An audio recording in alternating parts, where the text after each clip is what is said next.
Hello friends, आज मैं आपको सेंट ऑफ वुमन ये 1992 की मूवी एक्सप्लेन करने वाला हूँ। इसकी IMDb रेटिंग 8 आउट ऑफ 10 है, यानी कि बहुत ही सही मूवी है। इस मूवी में एक ओल्ड करना मरना चाहता है, पर इसके मरने से पहले बहुत सारी विशेष होती है। ये विश कंप्लीट करने में एक स्टूडेंट उससे हेल्प करता है। यही इस मूवी की स्टोरी लाइन है, तो डायरेक्टली शुरू करते हैं।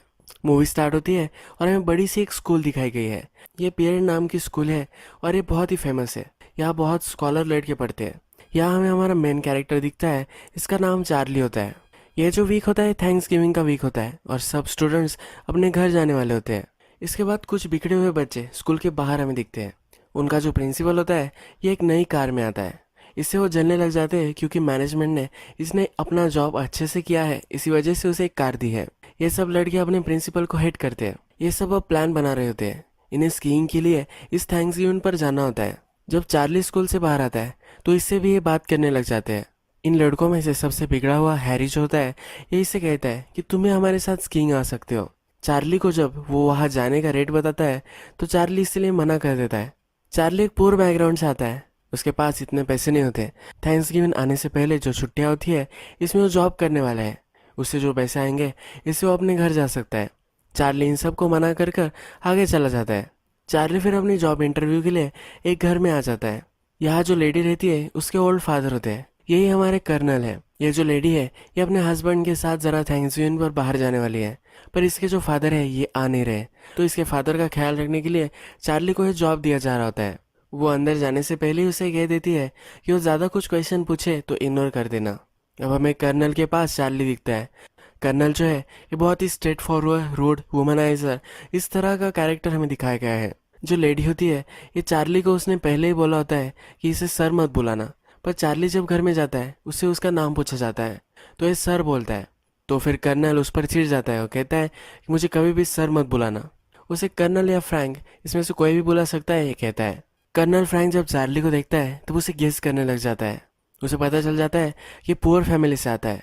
यह अजम्पशन करता है और उसकी इंसल्ट करता है। चार्ली बताता है कि मेरी मदर कन्वीनियंस स्टोर चलाती है। वो फिर उससे पूछता है कि तुम इस गांव में क्या कर रहे हो। उसे बताता है कि वो बेड़ में जाता है। फ्रैंक उसे बोलता है कि तुम ऐसे अफोर्ड कैसे कर सकते हो, तुम्हारे मदर और फादर तो एफर्ट्स लेते ही है, फिर भी तुम कैसे इसे अफोर्ड कर पाते हो। चार्ली एक स्पेशल स्कॉलरशिप जीता हुआ होता है। फ्रैंक की ग्रैंड डॉटर खेलते खेलते वहाँ आती है। फ्रैंक उसे भी चिल्लाकर कहीं दूर खेलने के लिए कहता है। उसके ग्रैंड सन ग्रैंड डॉटर होते हैं, पर फिर भी उनसे वो प्यार नहीं करता।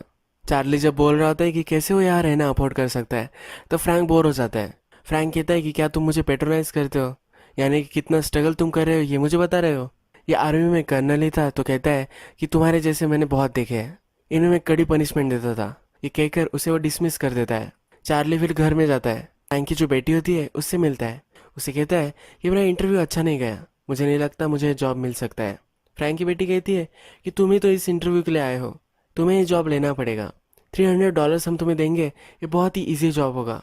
वो कहता है कि ईजी जॉब है ऐसा मुझे नहीं लग रहा। फिर फ्रैंक की बेटी कहती है मुझे इस हॉलीडे की बहुत ही ज़रूरत है, अगर तुम्हें जॉब नहीं लोगे तो बहुत ही प्रॉब्लम हो जाएगा। वो फिर उससे कॉन्फिडेंस देती है। वो कहती है फ्रैंक ज़रा टफ लगता है, पर जब वे वीकेंड ख़त्म हो जाएगा तब तक तुम अच्छे बेस्ट फ्रेंड बन जाओगे। चार्ली को भी पैसों की ज़रूरत होती है। फिर ये जॉब लेने के लिए वो रेडी हो जाता है। चार्ली रात में लाइब्रेरी में काम करता है। लाइब्रेरी में जो बिगड़े हुए बच्चे थे उसमें से एक विली भी होता है। विली रात तक इस लाइब्रेरी में रुकता है और ये दोनों फिर बाहर आते हैं। जब वे अपने रूम तक जा रहे होते हैं तब जो बिगड़े हुए दूसरे बच्चे थे इनको देखते हैं। जो लैम्प पोस्ट होता है इस पर बड़ा सा बलून वो लगा रहे होते हैं। ये देखकर विली हंसने लग जाता है। ये कुछ ना कुछ तो शरारत करेंगे, ये देखकर उसे बहुत ही हंसी आती है। तभी उनकी एक प्रोफेसर वहाँ आती है। ये इन सबको देख लेती है। विली इसको कवर करने की कोशिश करता है, पर ये कर नहीं पाता। नेक्स्ट दिन स्कूल में जब प्रिंसिपल आता है तो लैम्प पोस्ट के नीचे ही वो गाड़ी लगाता है। ये जब गाड़ी लगाता है स्कूल का जो स्पीकर होता है वो बजने लग जाता है। जो शरारती लड़के थे ये कमेंट्री करने लग जाते हैं। वो कहते हैं कि प्रिंसिपल ने मैनेजमेंट की चाटी है, इसी वजह से इसको एक कार मिली है। ये जब वो कह रहे होते हैं तो बलून फुला लेते हैं। इस बलून पर प्रिंसिपल का गंदा कार्टून भी होता है। ये देखकर प्रिंसिपल चिढ़ जाता है और इस बलून को फोड़ने की कोशिश करता है।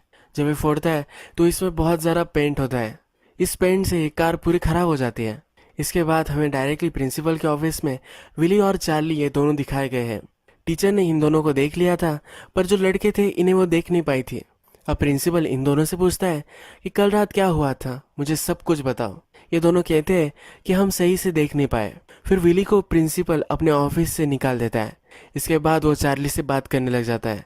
वो कहता है कि मुझे पता है कि तुम बहुत ही अच्छे लड़के हो। प्रिंसिपल फिर चार्ली को एक ऑफर देता है। वो कहता है हार्वर्ड में मैं एक लड़के को एडमिशन दिला सकता हूँ। मैं हर साल एक लड़के को रिकमेंड करता हूँ और जिसकी फाइनेंशियल सिचुएशन बहुत ही ख़राब होती है इसी को मैं रिकमेंड करता हूँ। इस साल वो चार्ली को रिकमेंड कर सकता है, पर इसके पहले जिस लड़कों ने ये सब किया है इनके नाम उसे देने पड़ेंगे। चार्ली अपने फ्रेंड्स का नाम नहीं बता सकता क्योंकि उसे ये गलत लगता है, इसलिए वो मना कर देता है। प्रिंसिपल के लिए बहुत ही पसंद होता है। अपनी जो इंस्टीट्यूट है इसकी रिस्पेक्ट इंटीग्रिटी ये खराब नहीं होने चाहिए, इसलिए जो कल्प्रिट्स है इन्हें इसे ढूंढना ही है। ये चार्ली को बोलता है कि मैं तुम्हें ज़रा टाइम देता हूँ, वीकेंड पर सोचो और इसके बाद मुझे फिर से कहो। चार्ली जब ऑफिस से बाहर आता है वहाँ विली भी होता है। विली उससे कहता है कि ज़्यादा तुम टेंशन मत लो, हमें ज़्यादा वर्री करने की कोई भी ज़रूरत नहीं है। वो उससे कहता है कि प्रिंसिपल जो है ये हमें तोड़ने की कोशिश कर रहा है, पर हम टूटेंगे नहीं। हम हमारे फ्रेंड्स ने जो किया है ये किसी को भी नहीं बताते। नेक्स्ट दिन चार्ली फ्रैंक के पास आता है। फ्रैंक की जो डॉटर है अब वो यहाँ से जा रही है। फ्रैंक चार्ली को उसके कपड़े फोल्ड करने के लिए कहता है। चार्ली उससे पूछता है क्या हम कहाँ जा रहे हैं। वो कहता है कि तुम तुम्हारा काम करो, ज़्यादा कुछ सवाल मत पूछो। फ्रैंक की बेटी फिर से उसे मिलने आती है। फ्रैंक चार्ली से कहता है कि 3 बार मुझे मिल चुके हैं, इसे मुझे छोड़कर जाने का इतना क्यों डर लग रहा है। फ्रैंक की बेटी उससे मिलती है और फिर चली जाती है। जैसे फ्रैंक की बेटी वहाँ से चली जाती है तो फ्रैंक रेडी हो जाता है। फ्रैंक घर में टकरा जाता है तो चार्ली उसका हाथ पकड़ लेता है। फ्रैंक उस पर चिढ़ जाता है। वो कहता है कभी भी तुम मेरा हाथ नहीं पकड़ोगे, मैं तुम्हारा हाथ पकड़ूंगा जब मुझे सहारे की ज़रूरत पड़ेगी। ये बहुत ही ज़्यादा स्ट्रिक्ट होता है। बाहर फिर एक टैक्सी आती है। वो कहता है कि चलो अब हमें चलना है। चार्ली कहता है कि मुझे पता नहीं था कि हमें कहाँ जाना है। फ्रैंक कहता है कि मेरी डॉटर तुम्हें कहना भूल गई है। चार्ली जब उसे पूछता है कि कहाँ जाना है तो वो कहता है कि हमें न्यूयॉर्क जाना है। चार्ली उसे कहता है कि मैं न्यूयॉर्क नहीं जा सकता, ये इसके लिए ज़रा ज़्यादा रिस्पॉन्सिबिलिटी हो जाएगी। इसके पीछे एक रीज़न है। फ्रैंक को ज़्यादा दिख नहीं पाता, ये प्रैक्टिकली अंधा ही होता है। एक अंधे आदमी को न्यूयॉर्क ले जाना ये बहुत ही गलत हो जाता है, इसलिए ये मना कर रहा होता है। फ्रैंक कहता है कि क्या तुम रिस्पॉन्सिबिलिटी से डर रहे हो। वो फिर उसे फोर्स करता है और लेकर ही जाता है। फ्रैंक ने फर्स्ट क्लास टिकट बुक की होती है। वो फिर प्लेन में अल्कोहल मंगवाता है। जब उसे सर्व करने के लिए एयर होस्टेस आती है तो उस खुशबू से उसने जो सेंट पहना है ये वो जान लेता है। इसका नाम क्या होगा ये भी वो गेस करता है और उसे नाम से पुकारता है। चार्ली सरप्राइज हो जाता है। वो पूछता है कि तुमने कैसे ये गेस कर लिया। फ्रैंक को लोगों के नाम या लोग कैसे हैं इसकी बहुत ज़्यादा जानकारी होती है। एक्सेंट ये ओएसएस बनी है, ये जहाँ रहती थी, इससे मुझे पता चल गया कि इसका जनरल नेम यही हो सकता है। चार्ली सरप्राइज होता है कि फ्रैंक इतना इंटेलिजेंट है। चार्ली उससे पूछता है कि हम न्यूयॉर्क क्यों जा रहे हैं। फ्रैंक कहता है कि जब मुझे बताना होगा तब मैं तुम्हें बता दूंगा। फ्रैंक अब एयर होस्टेस को फिर से बुलाना चाहता है। वो कहता है कि वुमन, गॉड ने सबसे अच्छी बनाई हुई चीज़ जो होगी वो वुमन ही होगी। वो कहता है कि वुमन के जो हेयर होते हैं यही सबसे बढ़िया होते हैं। उनके लिप्स, जब हम इनसे किस करते हैं तब डेजर्ट के बाहर हमें वाइन मिली है ऐसा लगता है। वो बहुत ही औरतों की तारीफ करता है। चार्ली कहता है कि तुम्हें तो बहुत ही ज़्यादा औरतें पसंद है। न्यूयॉर्क में आने के बाद एक 5 स्टार होटल में आते हैं। यहाँ बहुत सारी अल्कोहल होती है। फ्रैंक को ये सुनकर अच्छा लगता है और कौन कौन से ब्रांड है ये वो चार्ली से पूछता है। चार्ली फिर एक कॉल लगाता है। वो अपने लिए एक लिमो बुक करता है। एक बड़े से होटल में जाकर वो डिनर करने वाले होते हैं। चार्ली फ्रैंक से कहता है कि ये सब तुम क्या कर रहे हो, मैं तुम्हारे साथ डिनर नहीं कर सकता, मुझे फिर से घर जाना पड़ेगा। फ्रैंक कहता है कि तुम मेरे साथ आए हो, मैं तुम्हें बिना खाए पिए नहीं छोड़ सकता। तुम्हारी जो फ्लाइट है ये 10 बजे है, तब तक तुम क्या करोगे, हम जाकर खाना खाकर आ सकते हैं। चार्ली भी अब इसके लिए मान जाता है। जब वे लिमो में होते हैं तो लिमो का जो ड्राइवर होता है उसे फ्रैंक सवाल करने लग जाता है। उसे कहता है क्या तुम किसी एस्कॉर्ट्स को जानते हो। ये ड्राइवर कहता है कि मैं भी। तो फ्रैंक कहता है कि मुझे टॉप क्लास एस्कॉर्ट्स चाहिए। ये ड्राइवर कहता है कि मैं कुछ अरेंज कर सकता हूँ। ये जब कार में होते हैं फ्रैंक को लगता है कि चार्ली ज़रा अनकंफर्टेबल है। उसे बोलता है कि कुछ ना कुछ तो तुम सोच रहे हो, मुझे बता दो कि क्या तुम सोच रहे हो। फिर चार्ली उसके स्कूल में जो भी इंसिडेंट हुआ है ये सब उसे बताता है। फ्रैंक उसे पूछता है कि ये जो विली है इसके फादर रिच होंगे। फ्रैंक उसे कहता है कि वो रिच है और तुम पुअर हो, इसमें ज़्यादा सोचने की कोई भी ज़रूरत नहीं है। जब ये होटल में आते हैं तब चार्ली उससे पूछता है कि इतना ज़्यादा बड़ा होटल तुम कैसे अफोर्ड कर सकते हो। फ्रैंक कहता है मेरी जो पेंशन वगैरह थी ये सब मैंने सेव कर रखी है। चार्ली फिर उससे पूछता है कि तुम्हारा प्लान क्या है, तुम क्या करने वाले हो। फ्रैंक कहता है कि मेरी कुछ लिस्ट है जो मैं कंप्लीट करना चाहता हूँ। एक अच्छा सा डिनर में करना चाहता हूँ, इसीलिए ये होटल में आए हैं। इसके ब्रदर के साथ फैमिली थैंक्सगिविंग वो करना चाहता है। एक औरत के साथ तो सोना चाहता है और ये सब हो जाने के बाद वो अपने आप को मार देने वाला है, ये वो चार्ली को बताता है। चार्ली सरप्राइज हो जाता है, उसे धक्का लगता है। उसे बोलता है कि ये तुम क्या बोल रहे हो। फ्रैंक फिर से उसे कहता है कि मैं अपने आप को मार देने वाला हूँ। ये फिर डिनर करते हैं। फ्रैंक फिर चार्ली से कहता है कि तुम्हारी जो फ्लाइट है ये अब मिस हो चुकी है। जो एक्चुअल टाइम था वो 9 बजे का था, पर इसने 10 बजे बोला था। उसे कहता है कि कल मुझे तुम्हारी ज़रूरत पड़ने वाली है, तुम्हें यहाँ रुकना चाहिए। दोस्तों के लिए एक दिन क्या होता है। चार्ली भी मान जाता है। नेक्स्ट दिन जब सुबह होती है तो फ्रैंक अपने के लिए एक सूट सिलवा रहा होता है। जो होटल की टेलर होती है उसे एक सूट वो सिलवा कर दे रही होती है। ये बहुत ही ब्यूटीफुल होती है, तो इसका भी पूरा मजा वो ले रहा होता है। चार्ली को अपने फ्रेंड विली को कॉल करना होता है। जो सिचुएशन है इसके बारे में पूछना होता है। ये प्राइवेट रूम में जाकर बात करना चाहता है, पर फ्रैंक उसे बता देता है कि मेरे रूम में तुम्हें नहीं जाना है, तुम जो भी करोगे इसी रूम में करोगे। फ्रैंक को सुनना होता है कि क्या बातचीत चल रही है। जब चार्ली विली को कॉल करता है तो विली कहता है कि हमें अभी कुछ भी करना नहीं है, जो भी है वैसे ही चलने दो, हम इसे इग्नोर करने वाले हैं। जब ये कॉल खत्म हो जाता है तो फ्रैंक चार्ली से कहता है कि तुम पुअर हो और वो रिच है। वो रिच का कुछ भी बिगाड़ नहीं सकते, पर तुम्हारा बहुत कुछ बिगाड़ सकते हैं। जो इन्हें पता करना है ये पता कर कर ही रहेंगे, और तुम्हें इन्हें बता देना चाहिए। ये जो तुम्हारा फ्रेंड विली है इसके फादर को कुछ ना कुछ तो पता ही चल जाएगा, और इसके बाद विली ही सब कुछ बता देगा। इसमें तुम्हारा ही सबसे ज़्यादा नुकसान हो जाएगा। आज थैंक्सगिविंग है तो फ्रैंक का जो ब्रदर है उसके घर पर फ्रैंक और चार्ली आते हैं। जब वो यहाँ पहुँचते हैं तो किसी को भी खुशी नहीं होती। फ्रैंक की जो नेफ्यू होती है, नेफ्यू की वाइफ होती है, ये भी वहाँ होते हैं, पर इनको भी उनके नाम से वो नहीं पहचानता। फ्रैंक का ब्रदर चार्ली से पूछता है कि तुम कौन हो। वो कह देता है कि वो इसकी केयर करने के लिए यहाँ आया हुआ है। फ्रैंक सुसाइड करने वाला था, इसलिए फ्रैंक के ब्रदर को ये कहता है कि ये बहुत ही लोनली है। फ्रैंक का ब्रदर कहता है कि तुम तो अपने घर लेकर जाते, मेरे घर क्यों इसे लेकर आए हो। ये फ्रैंक सुन लेता है। फ्रैंक और उसके ब्रदर की फैमिली ये सब अब लंच करने के लिए बैठ जाते हैं।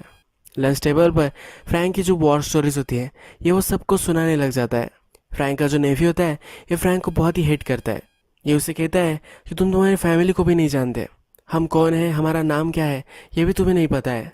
फ्रैंक अपने नेफ्यू के इंसल्ट करने के लिए कहता है कि तुम्हारी जो वाइफ है ये अनसेटिस्फाइड है, तुम इसका अच्छे से ख्याल रखो। नेफ्यू फिर चिढ़ जाता है कि तुम बहुत ही इनरिस्पॉन्सिबल हो। फ्रैंक ने अपनी आईसाइट कैसे लॉस की है वो चार्ली को बताता है। ये कहता है कि आर्मी में था, पर इसकी सुपीरियर्स से किसी से भी अच्छे से नहीं बनती थी, इसी वजह से इसका कभी प्रमोशन नहीं हो पाया। एक दिन ये ग्रेनेड से खेल रहा था, इसकी जो पेन थी ये निकल गई थी और इससे इसका एक्सीडेंट हो गया, इसकी आईसाइट चली गई। इसने सबको बताया कि इसने जो पेन है वो अंदर ही डाल कर रखी थी, पर इससे कुछ फ़र्क नहीं पड़ा। फ्रैंक उस पर बहुत ही चिढ़ जाता है, उसका गला पकड़ लेता है। अपने ब्रदर से बात कर कर वहाँ से फ्रैंक चला जाता है। नेक्स्ट दिन हमें दिखता है कि फ्रैंक के पास एक गन होती है। इस गन को तोड़कर वो फिर से जोड़ रहा होता है। वो चार्ली को बताता है कि मेरा टाइम काउंट करो। उसे 30 सेकंड ही लगते हैं, उसे 25 सेकंड चाहिए होते हैं। चार्ली ये गन देखकर डर गया होता है। फ्रैंक अपने आप को मार सकता है ऐसा उसे लगता है। फ्रैंक को अभी भी कुछ चीज़ें करनी होती है, तो फ्रैंक चार्ली को कहता है कि और एक दिन तुम रुक जाओ। चार्ली कहता है कि मैं यहाँ रुक सकता हूँ, पर तुम्हारी जो गन है ये तुम्हें मुझे देनी पड़ेगी। फ्रैंक कहता है कि मैं कर्नल था, मैं कभी भी अपने आर्म किसी को भी नहीं देता। चार्ली मार नहीं रहा था तो उसे सिर्फ गोलियां दे देता है। चार्ली जब वहाँ से जाने लग जाता है तो उससे पूछता है कि तुम ऐसा क्यों कर रहे हो। चार्ली कहता है कि ये गलत है, सही गलत में फ़र्क मैं जानता हूँ। फ्रैंक कहता है कि ऐसी कुछ भी चीज़ नहीं होती, तुम्हें जो करना है तुम वो कर सकते हो। फ्रैंक इस पर बिलीव नहीं करता। फ्रैंक और चार्ली सिटी में घूमते हैं। फ्रैंक शेविंग वगैरह करता है। जब वे रास्ते से चल रहे होते हैं तो फ्रैंक उससे पूछता है कि और भी तुम्हें कुछ चीज़ खाई जा रही है, मुझे तुम ये बता दो। चार्ली कहता है कि मुझे ब्राइब दी गई थी, मैं अगर हाँ कह देता तो मैं हार्वर्ड में जा सकता हूँ। फ्रैंक कहता है कि तुम्हें ये ले लेनी चाहिए, तुम्हारा जो फ्रेंड है ये बहुत ही रिच है, उसके फादर उसे वहाँ डाल सकते हैं, पर तुम्हें कोई भी हेल्प नहीं करने वाला। तुम्हें चांस मिल रहा है तो तुम्हें ये ले लेना चाहिए। चार्ली उससे कहता है कि मैं नहीं करने वाला। फ्रैंक उससे पूछता है क्यों नहीं करने वाले। चार्ली कहता है कि ये गलत है, मेरे फ्रेंड्स के बारे में ऐसा मैं नहीं बता सकता। फ्रैंक कहता है कि अगर तुम ऐसा सोच रहे होगे तो इस वर्ल्ड में तुम्हें बहुत ज़्यादा तकलीफ होने वाली है। ये दोनों फिर डिनर करने के लिए और एक बड़े से होटल में आ जाते हैं। वहाँ फ्रैंक को एक स्मेल आती है। वो पूछता है कि ये स्मेल कहाँ से आ रही है। एक लड़की बैठी हुई होती है। चार्ली इसकी लोकेशन उसे बताता है। फिर फ्रैंक उठ जाता है और इस लड़की के पास जाकर वो दोनों बैठ जाते हैं। ये अकेली होती है और फ्रैंक को लगता है कि इसे कंपनी की ज़रूरत है। जब वो उससे पूछता है तो ये लड़की कहती है कि मेरा जो बॉयफ्रेंड है ये अभी अभी आने वाला है। फ्रैंक कहता है कि तब तक हम तुम्हें कंपनी दे सकते हैं। फ्रैंक उससे पूछता है कि यार डांस चल रहा है, तुम क्यों डांस नहीं कर रहे। वो कहती है कि मेरा जो बॉयफ्रेंड है उसे डांस करना नहीं अच्छा लगता। फ्रैंक कहता है कि तुम मेरे साथ डांस कर सकते हो। वो ज़रा हेसिटेट कर रही होती है। फ्रैंक फिर उसे कॉन्फिडेंस देता है और ये दोनों डांस करने लग जाते हैं। ये दोनों बहुत ही एंजॉयबल डांस करते हैं और फिर से टेबल पर आकर बैठ जाते हैं। इस लड़की का फिर बॉयफ्रेंड वहाँ आता है और इन दोनों को सिटी में जाना होता है। इन दोनों का जो बिल होता है ये फ्रैंक इंसिस्ट करता है कि वो पे कर दे। फ्रैंक और चार्ली रात में अपनी नीमो में एक जगह आते हैं।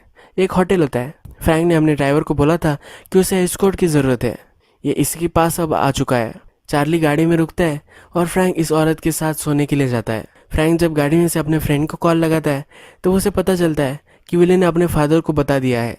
वो अपने फादर को नहीं बताने वाला था। जैसे फ्रैंक ने कहा था वैसे ही सब कुछ हो रहा है। जब रात हो जाती है तो फ्रैंक वापस आ जाता है और ये होटल में आ जाते हैं। नेक्स्ट दिन सुबह जब होती है तो फ्रैंक बहुत ही थक चुका होता है। उसे कुछ भी करने का मन नहीं कर रहा होता। चार्ली को लगता है कि अब ये सुसाइड कर सकता है, इसीलिए उसे चीयरअप करने की कोशिश करता है। वो कहता है कि हम न्यूयॉर्क में हैं, कुछ करते हैं, कहीं हम जा सकते हैं, ड्राइव के लिए हम जा सकते हैं। जब फ्रैंक ड्राइव का नाम सुनता है तब उसे फिर से उम्मीद आ जाती है। फ्रैंक को दुनिया में दो ही चीज़ें अच्छी लगती है, एक ही वुमन और दूसरी फरारी। इसे फरारी ड्राइव करने की बहुत ही इच्छा होती है। ये दोनों फिर फरारी के शॉप में आ जाते हैं। ये गाड़ी लेकर टेस्ट ड्राइव करना चाहते हैं, पर जो सेल्समैन होता है ये उन्हें मना कर देता है। वो कहता है कि ये बहुत ही ज़्यादा कॉस्टली है, अगर इसको कुछ हो गया तो हम इसे अफोर्ड नहीं कर पाएंगे। फ्रैंक बहुत ही पर्सपेसिव होता है और जो सेल्समैन होता है इसे वो ब्राइब दे देता है, $2000 उसे दे देता है।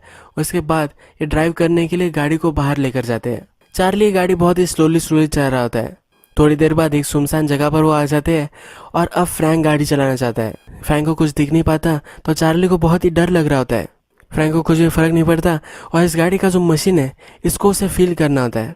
वो बहुत ही जोर से गाड़ी चलाता है। ड्रिफ्टिंग भी इस गलियों में वो करता है। एक पुलिस ऑफिसर इनको देख लेता है और पुल ओवर करता है। फ्रैंक जो होता है इससे आई कांटेक्ट नहीं बनाता, जिससे उसे पता ना चल सके कि अंधा है। ये ऑफिसर से सॉरी कहता है। वो कहता है मेरे बेटे को इस कार का स्पीड देखना था, क्या मैं इसे डिसअपॉइंटेड कर देता? ऑफिसर कहता है कि हाँ, ऐसे तुम्हें करना चाहिए। फिर ऑफिसर इसे छोड़ देने वाला होता है क्योंकि ये कर्नल है, ये उसका रिस्पेक्ट करता है। ये टेस्ट ड्राइव हो जाने के बाद फ्रैंक बहुत ही थक जाता है। चार्ली फिर उसे होटल में लेकर आता है। चार्ली को वो कहता है कि मुझे सिगार चाहिए। ये सिगार लाने के लिए एक बहुत ही दूर के स्टोर पर उसे वो भेज रहा होता है। चार्ली जब नीचे जाता है तब उसे पता चलता है कि कुछ ना कुछ तो गड़बड़ है। वो फिर से होटल रूम में आ जाता है। जब वो रूम में देखता है तो कर्नल ने अपने जो यूनिफॉर्म है वो पहन ली है। उसके पास गन है, उसमें बुलेट्स है और वो अब खुदकुशी करने वाला है। चार्ली उसे रोकता है। वो कहता है कि मैं तुम्हें ये करने नहीं दे सकता। कर्नल कहता है कि मैं करने वाला हूँ, तुम मुझे रोक नहीं सकते। अगर तुम यहाँ रुके तो मैं तुम्हें भी मार दूंगा और अपने आप को भी मार दूंगा। चार्ली उससे कहता है कि प्लीज़ ये गन रख दो, तुम पेन में हो। फ्रैंक कहता है कि तुम्हें क्या पता कि पेन क्या होता है। फ्रैंक कहता है कि मैं तुम्हें भी मार दूंगा, वैसे भी तुम्हारी लाइफ ख़त्म हो चुकी है, इसके बाद तुम्हारा करियर ओवर हो जाएगा। जैसे तुम्हारे पेरेंट्स जीते थे वैसे तुम्हें जीना पड़ेगा, क्योंकि तुम अच्छे से स्कूलिंग अफोर्ड नहीं कर पाओगे। चार्ली अभी भी मान नहीं रहा होता। कर्नल से वो गन छीन लेता है। ये दोनों झगड़ने लग जाते हैं। कर्नल फिर से अपनी गन ले लेता है। कर्नल उससे कहता है कि अब मैं तुम्हें मार देने वाला हूँ। वो काउंट करने लग जाता है। चार्ली कहता है कि वैसे भी मेरी लाइफ ओवर ही है, अभी अभी तो तुमने कहा है। कर्नल फिर कहता है कि मुझे डाउट है कि मुझे करना चाहिए या नहीं, और फिर वो गन रख देता है। फ्रैंक फिर चार्ली से ड्रिंक मांगता है और ये दोनों काउच में बैठ जाते हैं। फ्रैंक कहता है कि इतने साल मैं ये सब जीता रहा, मेरा एक ही गोल था कि मुझे भी एक कंपनी चाहिए थी, जैसे वाइफ होती है उसी तरह से कंपैशनेट उसे कोई चाहिए था। चार्ली कहता है कि तुम अभी भी वो सब पा सकते हो। चार्ली उसे मजाक मजाक में कहता है कि तुम कंपैशनेट हो, तुम इजी हो, तुम्हारे पास रहना बहुत ही फन है, और तुम जब ट्रैवल करते हो तो बहुत ही फन बन जाते हो। फ्रैंक भी ये मजाक में लेता है। फ्रैंक उससे पूछता है क्या तुम मेरी मजाक उड़ा रहे हो? फिर ये दोनों इसमें हंसने लग जाते हैं। अब इनका फिर से घर जाने का टाइम आ जाता है। जब ये कार में होते हैं तब चार्ली को कॉल आता है। उसके जो प्रिंसिपल थे उसने इन्हें कॉल किया होता है। जब ये घर जाएगा तो एक बड़ी सी मीटिंग होने वाली होती है। इसमें ये जो सब इंसिडेंट हुआ है इसके बारे में हियरिंग होने वाली होती है। चार्ली को उसके स्कूल में फ्रैंक छोड़ देता है। जाते हुए उसे कह कर जाता है कि मैं ठीक हूँ, कोई प्रॉब्लम नहीं है। चार्ली का जो फेस है वो फील करता है, वो कैसे दिखता है ये उसे पता करना होता है। जो हियरिंग थी वो अब स्टार्ट हो जाती है। चार्ली यहाँ बैठा हुआ होता है। विली जो था उसके पेरेंट्स भी यहाँ आए हुए हैं। प्रिंसिपल है फिर रूम एड्रेस करने लग जाता है। वो कहता है कि हमारे जो इंस्टीट्यूट है इसकी इंटीग्रिटी का सवाल है, इसीलिए बहुत ही स्ट्रिक्टली ये कमेटी के सामने सब फैक्ट्स डाल रहा होता है। ये फिर विली को प्रेशराइज करता है। वो कहता है कि जो भी सब हुआ था मुझे क्लियर कट बताओ।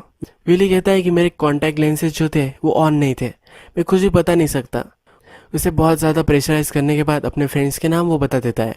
अब ये चार्ली से क्वेश्चन पूछने वाले होते हैं तभी वहाँ फ्रैंक आ जाता है। ये फ्रैंक से पूछता है कि तुम कौन हो? फ्रैंक कहता है कि इसके पेरेंट यहाँ आ नहीं पाए, मैं उनका अच्छा सा फ्रेंड हूँ, मैं इसके पेरेंट्स के बिहाफ में यहाँ बैठने वाला हूँ। प्रिंसिपल फिर चार्ली से क्वेश्चन पूछता है, तो उससे पूछता है कि तुम्हारी तो आईसाइट सही है, तुम बता सकते हो कि ये 4 लोग थे या नहीं थे। चार्ली कहता है कि मुझे ज़्यादा क्लियर नहीं है, मैं कुछ देख नहीं पाया। उसे फिर से एक चांस देता है पर चार्ली कुछ बताता नहीं। फिर ये जो प्रिंसिपल होता है कमेटी को कहता है कि जो विली था इसने कॉन्टैक्ट लेंसेज नहीं पहने थे, इसे हम कुछ बुलवा नहीं सकते। पर ये जो चार्ली है इसने सब कुछ देखा था, ये बिक चुका है, इसलिए हम इस पर वैल्यू नहीं कर सकते। हमारे इंस्टीट्यूट में हम इसे रहने नहीं दे सकते, इसे हमें एक्सपेल कर देना चाहिए। फ्रैंक फिर यहाँ बोलने लग जाता है। वो कहता है कि तुम ऐसा कैसे कर सकते हो, जो एक्चुअल कल्प्रिट है उन्हें छोड़कर दे रहे हो और इसे तुम सज़ा दे रहे हो। और इसने ऐसा किया भी क्या है, उसके फ्रेंड्स के लिए कवर कर रहा था। इसके पास इंटीग्रिटी है, इसकी इंटीग्रिटी मेंटेन कर रहा था। इसे बोलने के लिए बोलकर तुम इसे स्नीच बना रहे हो। इस इंस्टीट्यूट में तुम सब लोगों को स्नीच बना रहे हो। ऐसे तुम रियल वर्ल्ड में कैसे जी पाओगे? कोई भी तुम्हारे सामने अगर मुश्किल आ जाए तुम इससे डर कर भाग जाओगे। जो चार्ली है इसमें इंटीग्रिटी है और किसी भी चीज़ के सामने ये डर कर भागेगा नहीं। लाइफ में यही ज़्यादा इंपॉर्टेंट है। चार्ली जैसे लड़कों को तुम्हें प्रोटेक्ट करना चाहिए, उसे इंस्टीट्यूट से नहीं निकाल देना चाहिए। एक दिन आएगा जब इंस्टीट्यूट को चार्ली प्राउड बनाएगा। जब फ्रैंक अपनी स्पीच खत्म करता है तो कमेटी भी डिसाइड करती है कि चार्ली को कुछ भी होना नहीं चाहिए। चार्ली और फ्रैंक को बहुत ही खुशी होती है। इस इंस्टीट्यूट में एक टीचर होती है जो भी फ्रैंक की एज की होती है। उसके पास आती है, उसकी प्रेस करती है। फ्रैंक उससे डायरेक्टली पूछ लेता है कि क्या तुम्हारी शादी हो चुकी है। ये कुछ भी नहीं बोलती। ये दोनों एक दूसरे से फ्लर्ट करने लग जाते हैं और ये डेट पर जाने वाले होते हैं। चार्ली फ्रैंक के घर उसे छोड़ने के लिए आता है। जिस लिमो में वो आया था उस लिमो के ड्राइवर को बहुत सारे पैसे वो दे देता है। वो कहता है कि चार्ली और मैं फिर से तुम्हारे साथ सफ़र करेंगे। ड्राइवर भी उसे बहुत सारे पैसे मिले तो बहुत ही खुश होता है। फ्रैंक फिर आगे चलता हुआ हम दिखता है। उसके जो ग्रैंड डॉटर ग्रैंड सन जो होते हैं इनसे वो खेलने लग जाता है। अपनी जो लाइफ है इसे वो अब बेटर बनाना चाहता है।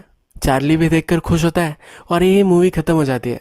फ्रैंक सुसाइडल था, उसकी लाइफ बहुत ही ख़राब हो चुकी थी, पर अपनी लाइफ बदलने के लिए कभी भी लेट नहीं हुआ होता। कभी भी अब अपनी रिलेशनशिप पर काम कर सकते हो और सही से डिसीजंस ले सकते हो। फ्रैंक ने अपनी लाइफ सही करने के लिए पहले कदम तो ले लिए हैं।